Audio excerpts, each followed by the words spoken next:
Hi everyone, welcome to the Deep End AMA. I'm Rob, co-founder and CEO of Clearpool, and as always I'm joined today by Jakob, my co-founder. Hi Jakob. Hey guys, hey, nice to meet you.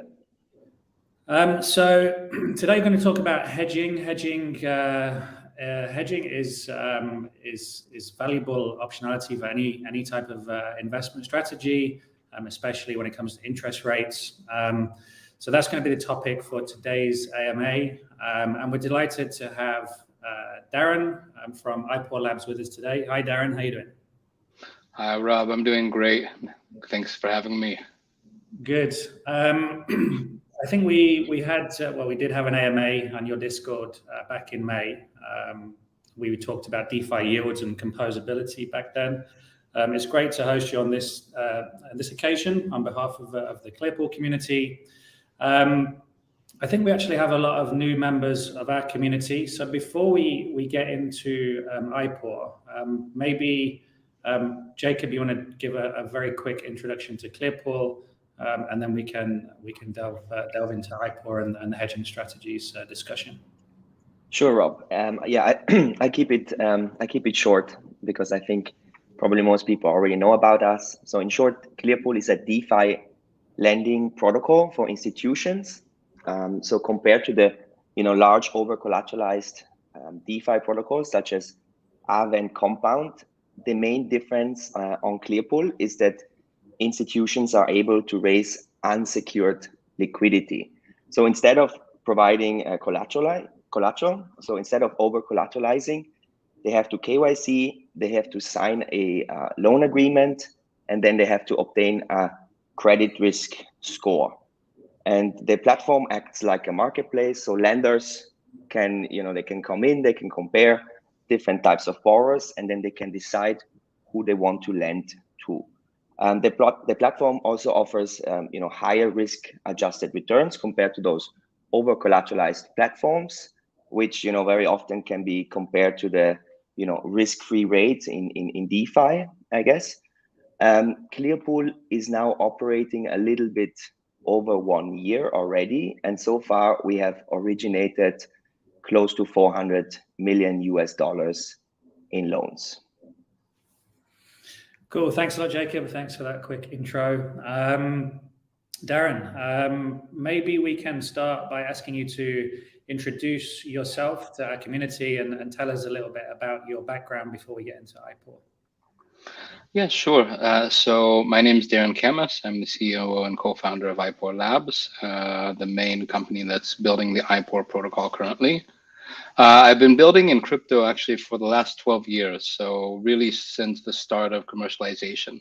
I used to run BD for one of the first exchanges in the world. We were number 2 to Mt. Gox at the time. So a little piece of history. Of course, the industry was much smaller at that time. It's been a pleasure to see the industry grow so much.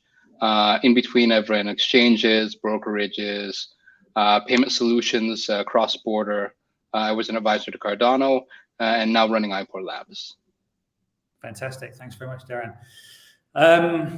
Just before we get into what is IPOR, how did you first come up with the idea for IPOR? Tell us a little bit about the early beginnings.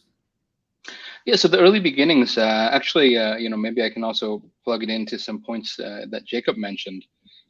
So really in a long roundabout way of starting in crypto, going all the way kind of around from L1s to payment to, kind of every aspect of being an entrepreneur in blockchain, was coming back into DeFi in DeFi summer. And that's when I actually reconnected with who's my co-founder now, Dimitar. And we really jumped into playing with DeFi, seeing what it was, doing a little yield farming, got rug pulled once or twice, and really having fun and seeing this great UI wrapper on top of what are basic primitive financial instruments. And seeing this is amazing. This is, kind of what we dreamed about a decade ago. And now it's actually useful, and it's actually friendly enough for the average person to be able to interact. And so we did a deep dive and looked at the, what was the TVL distribution at that time. And really it was split pretty evenly between DEX and lending. everyone in the space loves to speculate, so there was going to be a lot of competition, around the, let's say, the perp exchanges, and really no one's looking at the credit market side on the derivatives side. So this is what we focused on. It was also about a year before the unwind of the LIBOR, and looking at that and some of the risks of the unwind of the LIBOR isn't a very important instrument. This idea of a risk-free benchmark rate, it's used to structure deals, it's used to structure derivatives, and it's used to structure all kinds of credit instruments, right? And so actually unwinding it is very difficult. And actually that has been really replaced, in a large part by the SOFR shows the value of a benchmark rate. And so we decided, okay, so what's the value of actually getting this benchmark rate and printing it to chain? And this is an on-chain public good that can be used to structure different, deals, derivatives, and debt instruments. And then on the other side, actually build, something that's kind of the best of both worlds. Take a traditional interest rate swap that's done usually between two, financial institutions, and use this peer-to-pool construction and the AMM to build a peer-to-pool interest rate swap. And so we achieved that. We launched around last August. Since then, it's done around 3.7 billion in notional traded volume.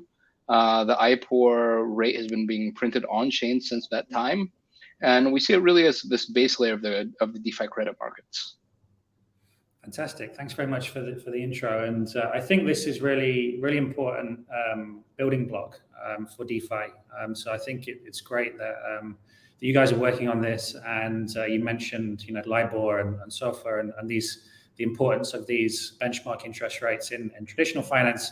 Of course, to have the equivalent in DeFi is just as important. So maybe Jakob, I'll hand over to you. I think you have some questions for Darren on the hedging side.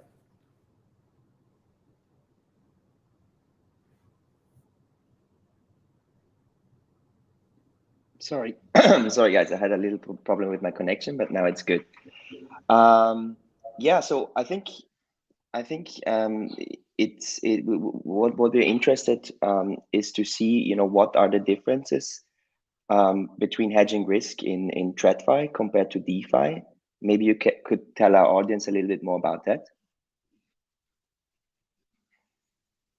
Yeah, sure. So if we're looking at, let's say, the interest rate risk, which is the main thing that you're going to be hedging with the IPOR interest rate derivatives, for example, both in TradFi and in DeFi, you're either essentially going to be hedging your upside or downside rate risk. Typically do the upside if you're a borrower, downside if you're a lender.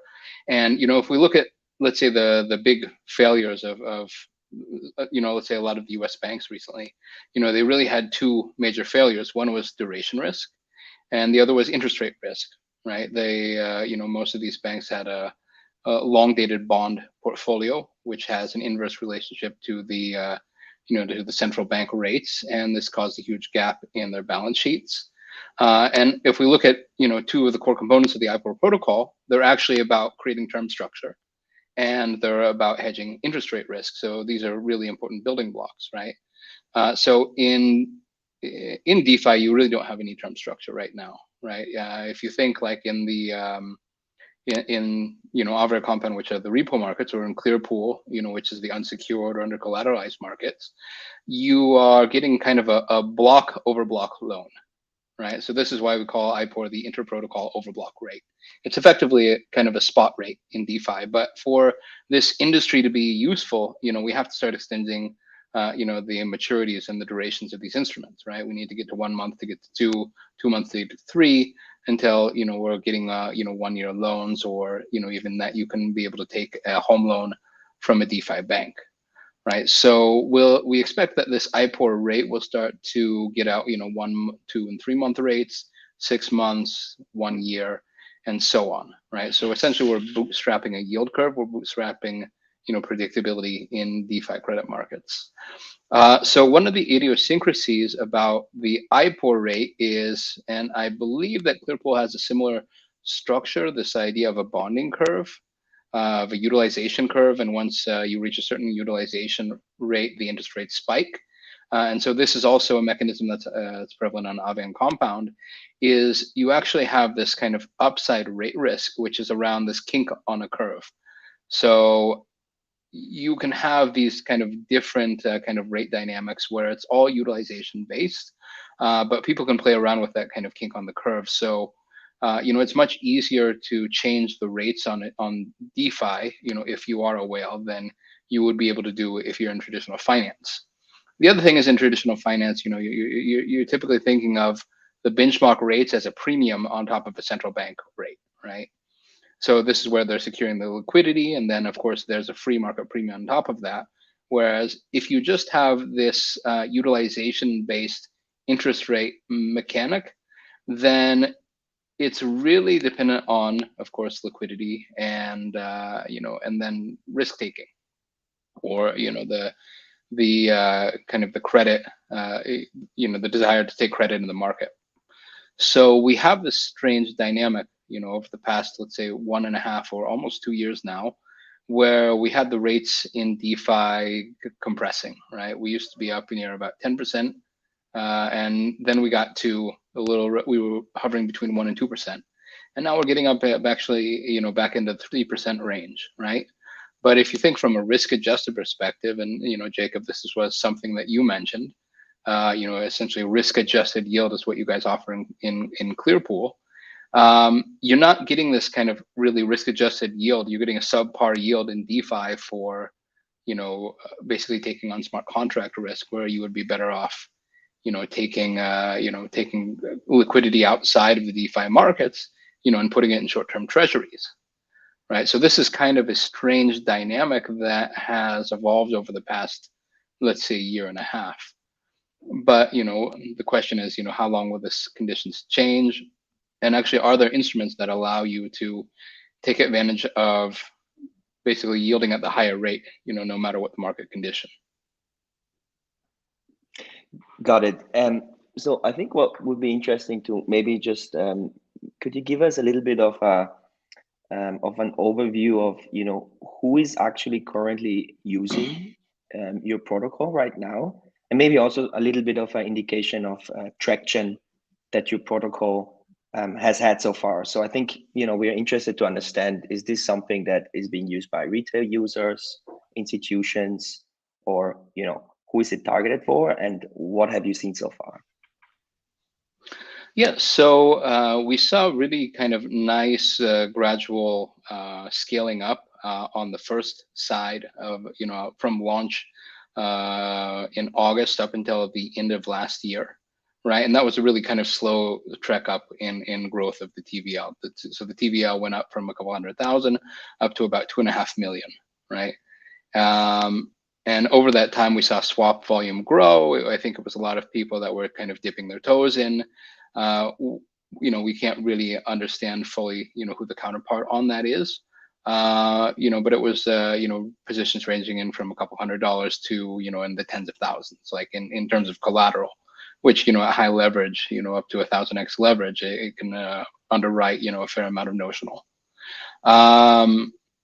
Then in January of this year, we launched the liquidity mining, the power token dynamic, which is it's a bespoke tokenomics, both architecture and liquidity mining primitive. That resulted in a huge growth of TVL, so that we went from about 2.5 million up to peak at 43. And since then, that has bled out a bit, and I think we're around 25 million right now TVL. And the thing about DeFi is, from these liquidity mining, essentially bootstrapping campaigns, it's easier to basically bring up TVL than on the really bring the swap traders. The other part of it is interest rate swaps. Even in traditional finance, they're a small subset, in terms of specialization, even though they're one of the largest markets in the world at 450 trillion, right? So it's going to be really a particular group that's going to be using these interest rate swaps a lot, right? And so we just announced our V2 yesterday, where we announced it, and it will be coming out in Q3. And really the whole goal of this is actually to embed the derivatives right inside of different structured products. And so I think that's really the key to unlocking, the swap volume on the IPOR protocol, Perfect, great. And that's actually pretty impressive traction. And you know, it seems that your TVL, even though it went down, I think it went down comparatively less to a lot of other DeFi protocols.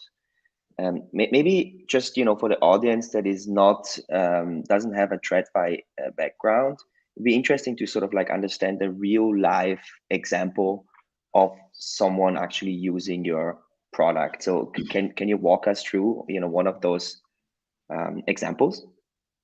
Yeah, let me give a kind of one example of people using, you know, kind of interest rate derivatives products without them knowing, and then a little bit about the function of the protocol.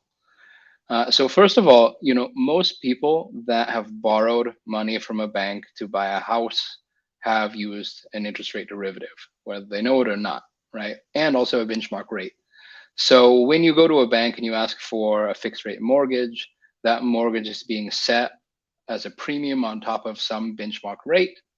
And then there's an instrument in the background that's really hedging that risk on the bank side, and that's an interest rate derivative, right? And so even if you have no idea what interest rate derivatives are or interest rate benchmarks, there's a chance that you've interacted this, you know, with these instruments if you've, you know, taken a fixed rate loan to borrow, you know, to buy a house. And you know, if we look at the current rate environment, you know, people who took a fixed rate loan, you know, 3 years ago, they're dancing around, while those who didn't, you know, are now suffering the consequences. And so that's really the function, right? If we're talking about hedging rate risk, it gives you predictability about the cost of credit.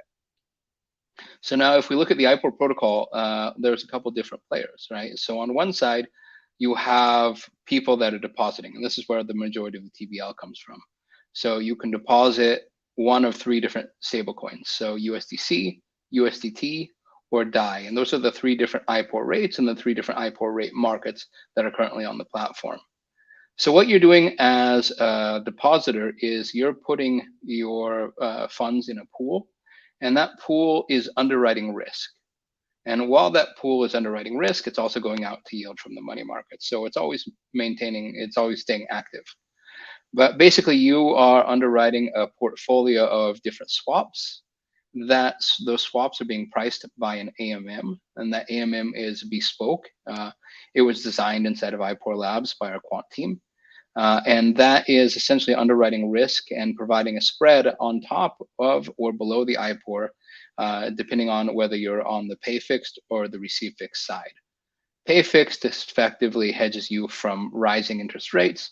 Receive fixed hedges you against falling interest rates. And so, you know, if you're a market actor, let's say you're a borrower, you're probably going to come in and you're going to take a pay fixed contract because you don't want the rates to go up. In the case the rates go up, you know, you have a higher, you know, repayment obligation, but you take the extra derivative winnings and you pay that off. So it's effectively a hedge, and vice versa. You know, you would take the receive fixed if you are a lender. And, you know, again, speaking about the V2, these will be seamlessly integrated into other money market smart contract calls to create fixed rate products.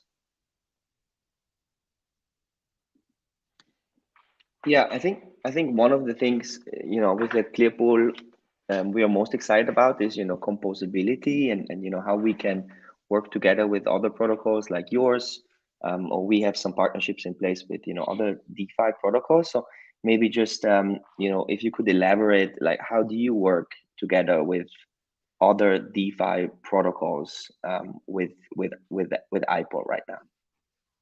Yeah, sure. So if we think of like how could we potentially work together with Clearpool as well? That might be interesting. Yeah. Okay, perfect. So let's say that first of all, you know, if we start with the index, right? The IPOR index, it's a composite benchmark rate that's currently sourced right now from Aave and Compound, both of the V2s and on Ethereum. Why? Simply because they're the most liquid markets, and because they're considered the de facto risk-free rate for stablecoins in DeFi, right? And I think one of the things that you mentioned in the intro about Clearpool is that this is a risk-adjusted rate, right? You take extra, you know, as a lender, you can get a higher APR because you are taking some extra risk because the other side is not collateralized. So the collateralization in this case acts as the risk-free benchmark, and then Clearpool should be yielding something on top of the IPOR rate because you're assuming extra counterparty risk, and then Clearpool is essentially taking care of that counterparty risk through the documentation process, and I would imagine a number of other processes. So as you know, as the IPOR is a composite benchmark rate, when the stable coins go in, they're also going out to Aave and Compound to yield. Why? You know, you can think of this something like you know, like a ETF, right? When something is included in an ETF, it benefits from the extra liquidity, right? So the extra liquidity, you know, goes into those end markets. However, you know, on the V2, we also announced that there is going to be a number of other deposit options, right? So if you think that Aave and Compound are the risk-free or the low risk, you know, deposit opportunities, there's also a bunch of risk-adjusted opportunities where you can yield above the IPOR for taking different risks. And so this would be, you know, another part of the asset management component.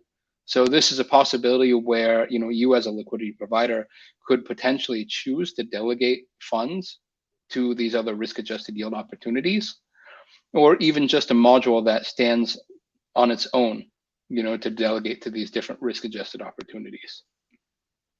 The other opportunity is, let's say, if you want to, for example, leverage on your reputation, you could take debt from Clearpool, and then you could go through a kind of a leverage lending process to become, let's say, a liquidity provider at the IPOR protocol. So you're essentially borrowing from one and lending in the other, you know, to try to get, you know, essentially a leveraged return on your stable coins. So this is also a possibility. Yeah, I think yeah, as you said it, right. I think there's definitely a lot of interesting opportunities how, you know, our protocols could work together. So you know, we'll definitely. I think we have a call actually later today, so we're gonna go into more details and discuss this, and hopefully we can make something work. Maybe another question. I think everyone right now, you know, is seeing a little bit DeFi or DeFi pre-FTX and everything that happened and or crypto in general, I would say, and post FTX. You know, definitely we have seen a lot of changes, and I would like to understand, you know, what has changed for you guys, if anything, on, you know, how people interact with your protocol, or how do you see DeFi evolving in general? Yeah, well, first of all, like you know, IPOR, because it's porting, let's say, these kind of TradFi instruments, you know, again, one of the most liquid in the world, into DeFi, it also requires typically more sophisticated users, at least on the trading side. Either that or augmenting the volume through these simple structured products, right? And we actually had this really nice thesis that there will be a lot of these institutions coming in, that we think that that institutional adoption process has probably been delayed by 1 to 2 years because of the blowback from FTX, right? It also, you know, you also have the death of a lot of potential parties that could be trading, you know, these risk management tools. So it's a little bit crazy, and also it highlights that, you know, proper risk management wasn't really being used. So it really should, I guess it should really, you know, promote the use of some tools like managing your interest rate risk in the DeFi credit markets, you know. But, you know, if we see the current cycle with the meme coins, maybe that's not the case, right? But long term, what we're looking to do is create a really robust DeFi credit market, which requires proper risk management. It requires transparency. It requires, you know, I mean, essentially, you know, properly benchmarking your risk, managing it, and you know, you can see that, you know, a lot of greed. It really, you know, really is. It causes a lot of problems for a lot of people, and it, you know, it has a lot of blowback effects on the entire industry. Yeah, just to expand on that, Darren, and I agree with everything that you said. And at the beginning, we talked about how these are really important building blocks for DeFi, and to attract, you know, more sophisticated investors into this space. What else do you think is currently missing from DeFi, apart from what you guys are building and what we're doing at Clearpool, these benchmarks, derivatives, the building blocks, essentially. What is missing to help that adoption, especially on the institutional side? Yeah, so I think there's always this kind of strange interplay between, what we're building is new, what we're building is old, right? And I think a lot of the regulatory clarity is lacking. I think you see a lot of difference. For example, I live in Italy. We're sitting under it looks like MiCAR is going to go through. I'm originally from the US. Seeing the I guess very aggressive kind of approach that they're taking towards a regulation there, and this is always something that's very unclear, right? So the regulatory clarity is maybe not there, but if you take let's take it in simple terms. From the US side, it's very it's trying to fit everything that's being built now. That's not even crypto. Like crypto is the next evolution of the internet, whereas we're trying to apply securities laws that were formed when we were still going on horses and buggies, right? Whereas from what I understand, MiCAR is saying, okay, so if you buy Apple stock, that's a security. If you buy petrol, that's a commodity. And if you buy crypto, that's a digital asset.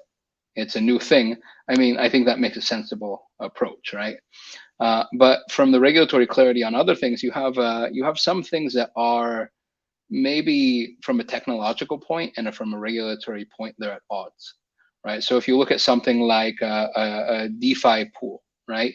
And I'm guessing you guys use the pool construction.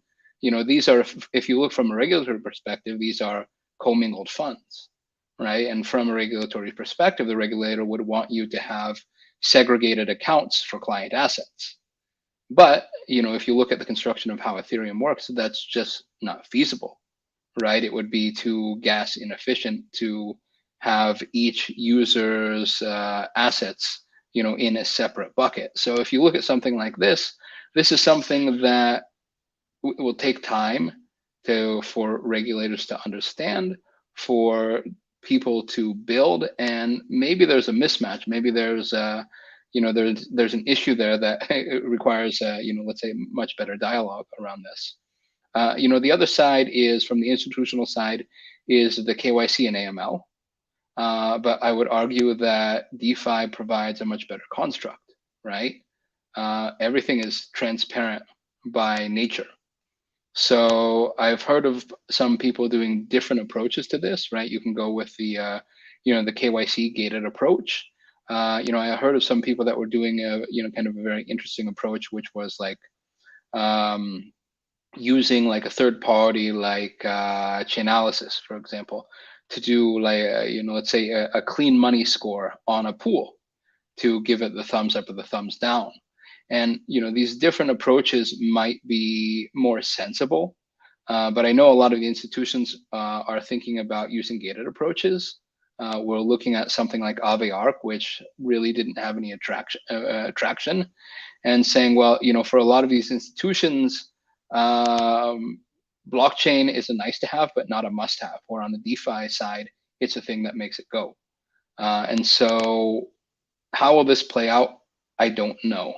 I really don't know. But I think these are some of the big kind of hurdles and questions that as an industry, we'll need to answer over time.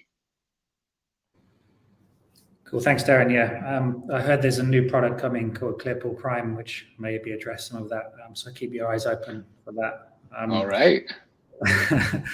I'm conscious of the time. I think we could talk for hours about all of this stuff. We do have a lot of community questions, so maybe we can jump onto some of those now.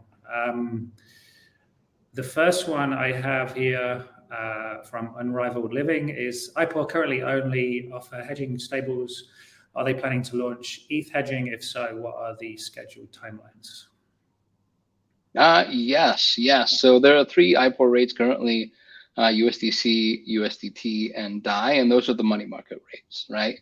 But the ETH, essentially the ETH staking rate is extremely interesting, and we're very well positioned to do this. We actually just had an internal call earlier today.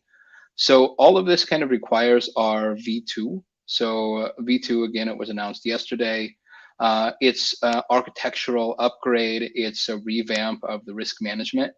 And we basically have an internal pipeline of creating new derivatives, right? So if we think about the ETH staking rate, now that we have at least some data points on mainnet, plus all of the beacon chain data points, it's fairly easy for us to model the rates and design instruments and launch these kind of peer-to-pool models. So it's just it's an inevitability.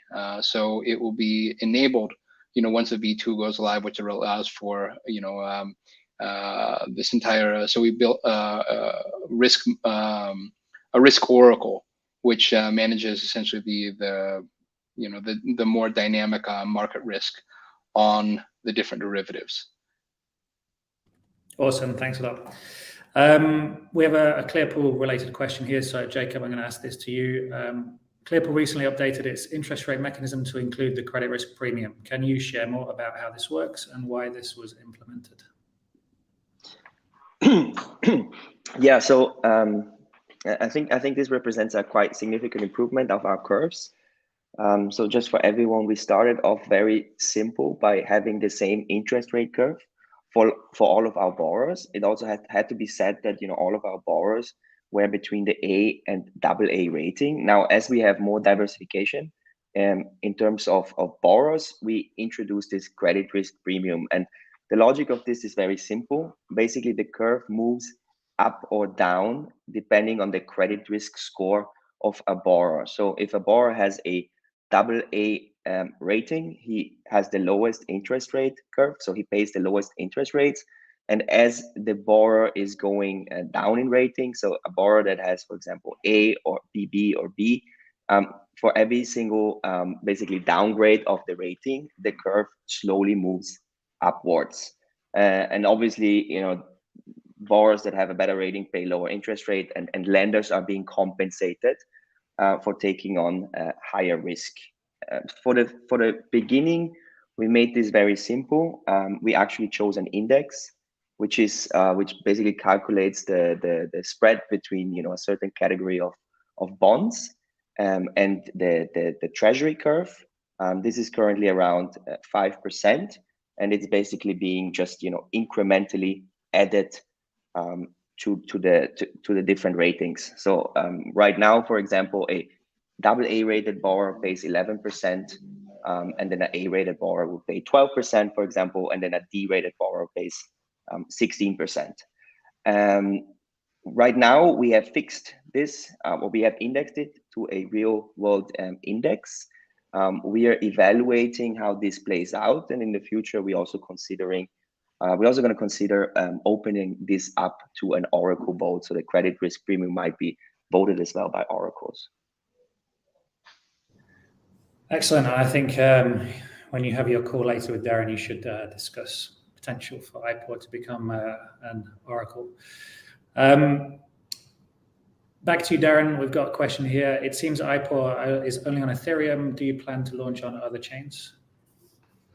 Yeah, I think so. I mean, IPOR on Ethereum, why? Because it's where the most liquid credit markets are, right? And so it's really just a matter of, market uptake.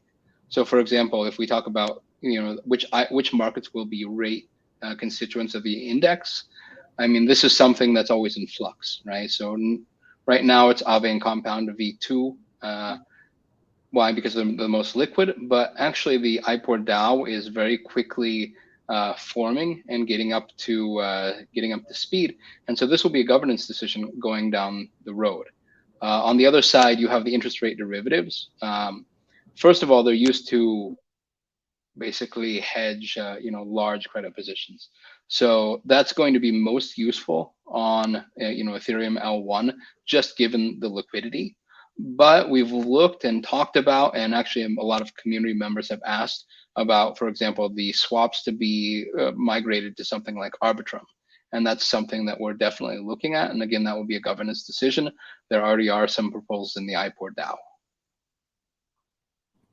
Awesome, thank you.